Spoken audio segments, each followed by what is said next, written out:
यह dictation 5 second बाद start होगी, तब तक आप रेडी रहें।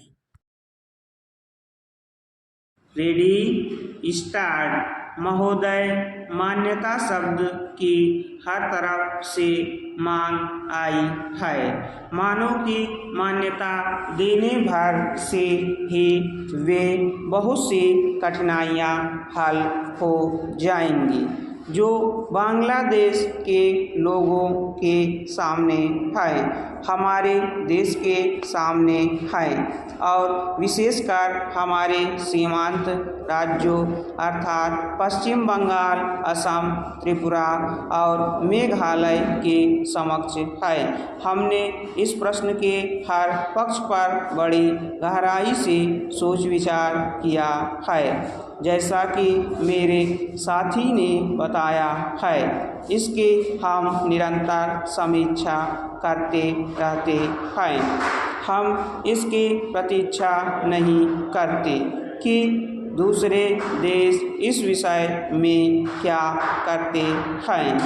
इस बारे में या अन्य मामलों के बारे में हम जो कुछ भी निर्णय करेंगे वह स्थिति के हमारे अपने ही स्वतंत्र मूल्यांकन के अनुसार और इस बात को ध्यान में रखकर होगा कि हमारे हित व्याप्त अर्थ में किस तरह पूरे होते हैं।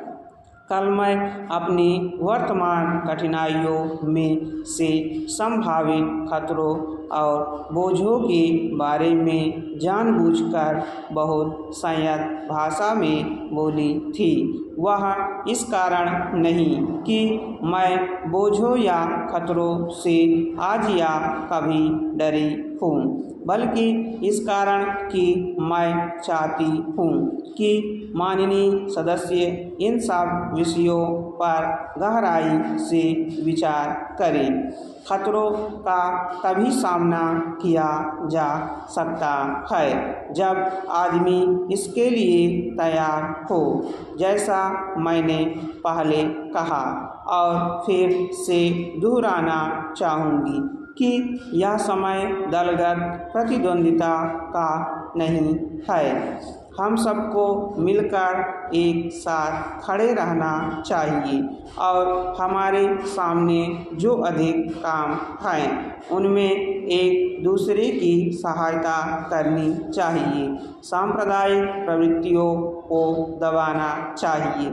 मेरे विचार में सब पार्टियों को सहायता करनी चाहिए कि बंगाल देश और शरणार्थियों का प्रश्न सांप्रदायिक स्तर पर ना गिरने पाए, बल्कि अपने सही स्तर पर ही बना रहे, जो राष्ट्रीय और अंतर्राष्ट्रीय स्तर है। मैं इन प्रश्नों और अन्य घटनाओं के बारे में विरोधी दलों के नेताओं और सदन के अन्य सदस्यों से संबंध बनाए रखूंगी।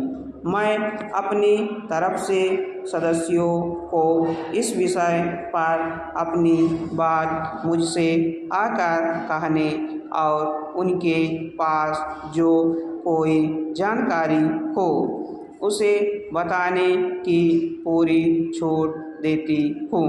साथ ही इस समय इससे अधिक और कुछ कहने को नहीं है। मैं बस इतना ही कहना चाहूँगी कि हम निराश ना हों। हमें अपने और अपने लोगों पर भरोसा होना चाहिए। हमें बांग्लादेश की वीर जनता और अपने अधिकारों के लिए लड़ने के संकल्प पर भरोसा होना चाहिए। स्टॉप।